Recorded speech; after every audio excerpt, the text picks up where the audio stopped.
At 8:17 p.m. on a Thursday, my phone vibrated with a banking alert that erased 6 months of careful planning in a single sentence. My name is Claire, I'm 32, and I work as a compliance analyst for a medical software company. My husband, Ethan, had spent every Saturday since February picking up freelance electrical jobs so we could finally afford a family trip without touching our emergency savings.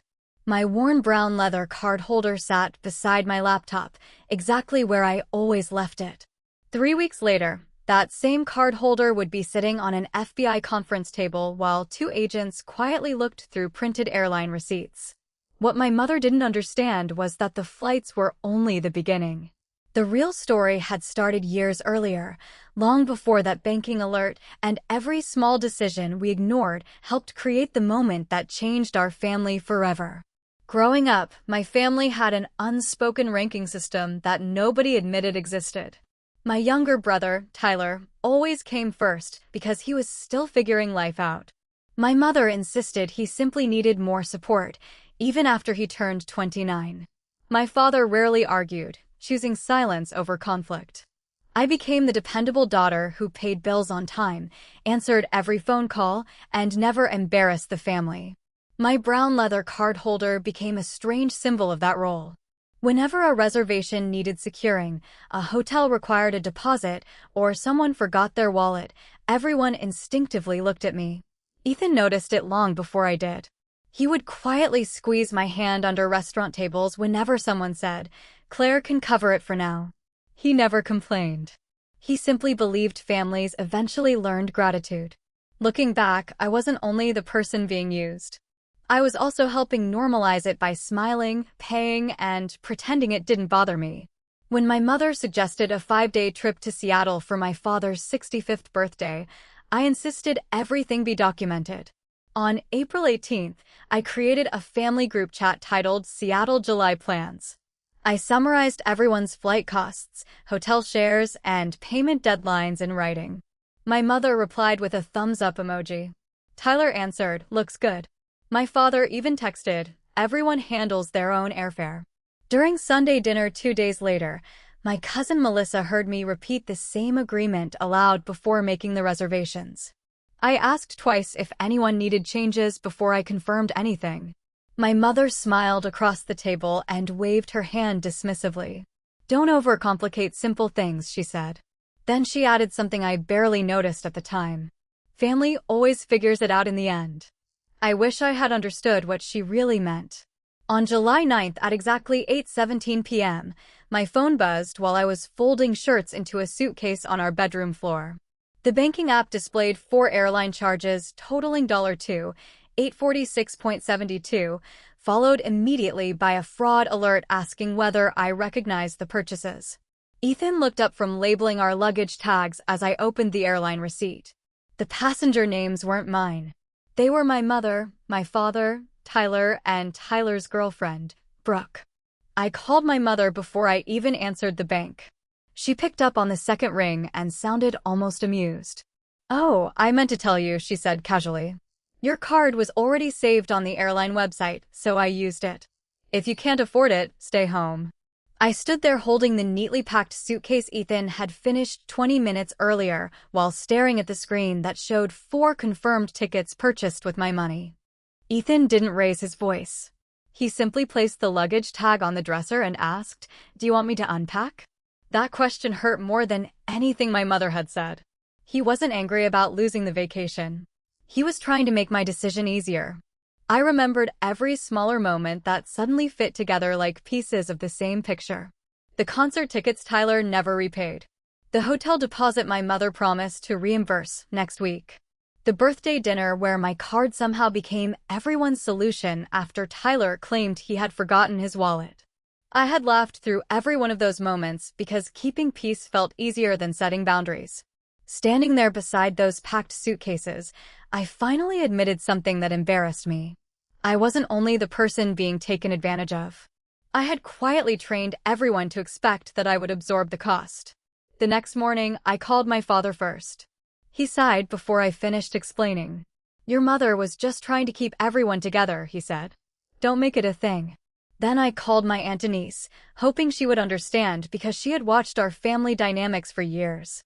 Instead, she told me, "It's only money, Claire.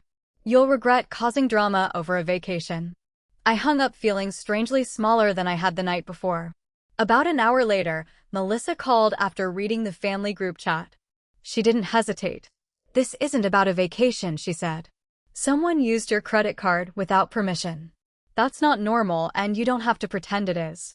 Those words felt less like advice and more like permission to stop carrying a responsibility that had never belonged to me. I still wanted peace if peace was possible.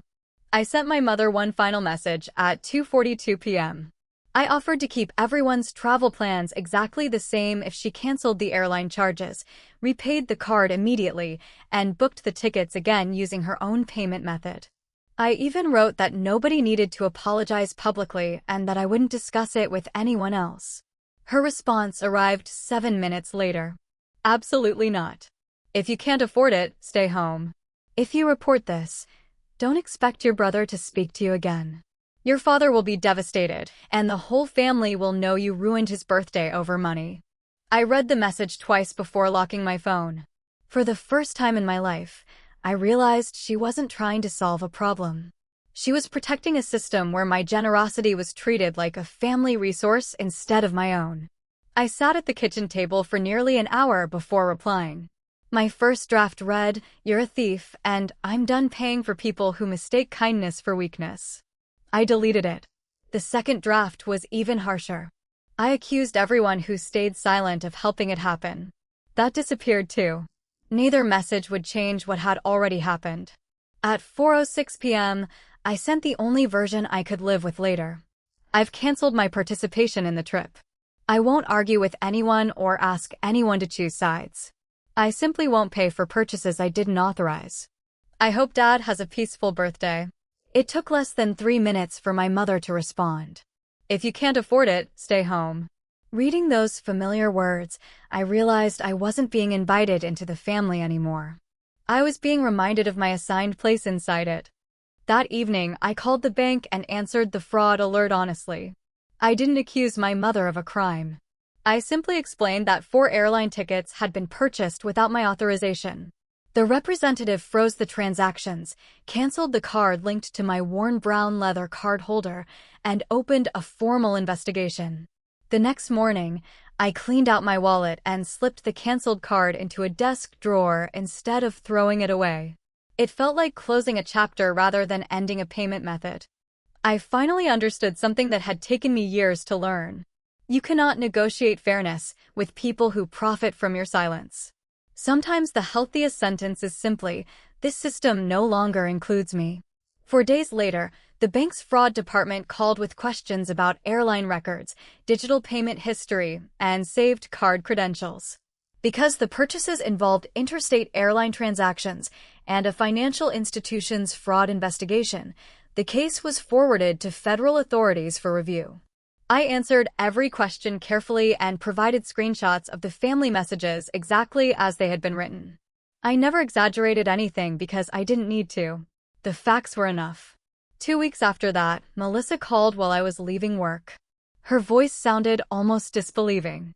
2 FBI agents had visited my parents' house that morning to ask about the airline purchases and how my payment information had been used. They weren't dramatic, according to her.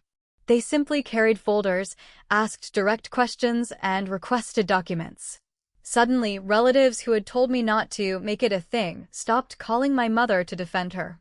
Nobody wanted to explain away unauthorized credit card charges once federal investigators became involved. I never celebrated hearing that news. There wasn't any victory in imagining my father sitting nervously at his own dining table while strangers asked questions about his family's finances. Ethan reminded me that evening that consequences and revenge were not the same thing. My mother had made her own choices long before I made mine.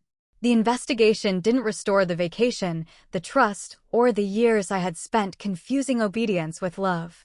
It simply proved that the truth does not become less true because an entire family decides to look away from it. Almost 4 months passed before I saw my mother again. It was the Saturday after Thanksgiving, just after 10:30 a.m., when she appeared outside our house without calling. Ethan looked through the front window and quietly asked what I wanted to do.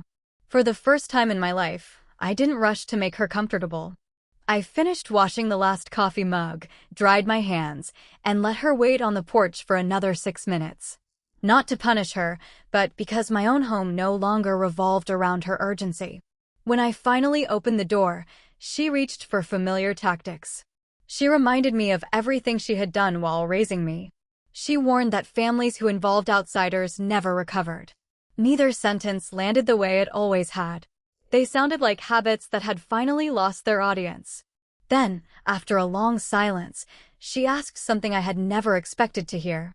"Do you really believe I cared more about being right than about keeping you?" It was the first question she had ever asked that wasn't trying to win. I told her there was only one condition if she wanted any future with us. It wasn't about paying me back. The bank had already resolved the financial loss months earlier. It wasn't about apologizing to me in front of relatives either. My condition centered on my father, the quiet person who had spent decades choosing peace over honesty until peace disappeared anyway. I told my mother that if she truly wanted this family back, she needed to sit down with him, admit exactly what she had done, and stop expecting him to carry the emotional cost of protecting her decisions. She looked down at the porch instead of answering immediately. Later that afternoon, she and my father spoke privately in our backyard. I stayed inside. I never asked what words passed between them because they finally belonged to the two people who needed them most. When they came back inside, my father's shoulders looked lighter than they had in years, and that told me enough. By the following summer, our family looked different in quiet ways instead of dramatic ones. The old tradition of one person organizing and secretly covering everyone's expenses disappeared. We replaced it with a simple ritual. On the first Sunday of every month, whoever hosted dinner brought a small wooden box to the table. Everyone placed their own share for the next gathering inside before dessert. No reminders, no assumptions, no invisible expectations. During the first dinner my mother attended under that new routine, she reached into her purse, counted out her portion without being asked, and placed it into the box before anyone else moved. She didn't make a speech. She didn't ask for recognition. Then she noticed my worn brown leather card holder sitting beside my plate and quietly slid it across the table after someone had accidentally knocked it onto the floor. That tiny gesture meant more than any carefully rehearsed apology could have. Tyler surprised me too. He eventually repaid every dollar connected to his portion of those airline tickets, not because anyone forced him to, but because he admitted he had spent too many years believing someone else would always absorb the consequences. The repayment arrived in 4 separate electronic transfers over 8 months, each one accompanied by only a few words. Short messages, but honest ones. My father celebrated his 66th birthday the following year with a smaller trip that everyone booked individually using their own payment methods. Nobody asked for my card. Nobody even glanced toward my wallet. For the first time, I wasn't the family bank. I was simply another daughter sitting beside her father, watching him smile without wondering who had quietly paid the bill. I still keep that canceled credit card tucked inside the worn brown leather card holder. It reminds me that boundaries often begin where excuses end. The FBI investigation, the $846.72 in unauthorized flights, and that 8:17 p.m. fraud alert changed my family forever, but not in the way I once imagined. The strongest relationships aren't built by proving how much you can afford to lose. They're built by teaching people that love is never a line of unlimited credit.